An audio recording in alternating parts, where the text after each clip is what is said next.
Территория нового татарского кладбища была расширена по проекту-эскизу председателя Совета старейшин района Зуфары Гимаевой при поддержке руководства Нурладского района. Сейчас ее площадь составляет почти 9 гектаров. Основная задача собравшейся на субботник – ограждение нового участка.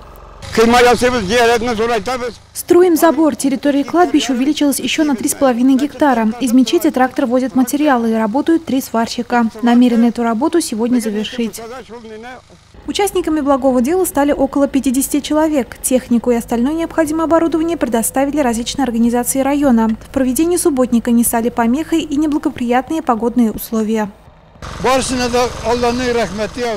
Всем, кто пришел, огромное спасибо. Делается большая работа для Нурлата. Все это по инициативе Зуфара ага. Все материалы он получил своими стараниями, бесплатно.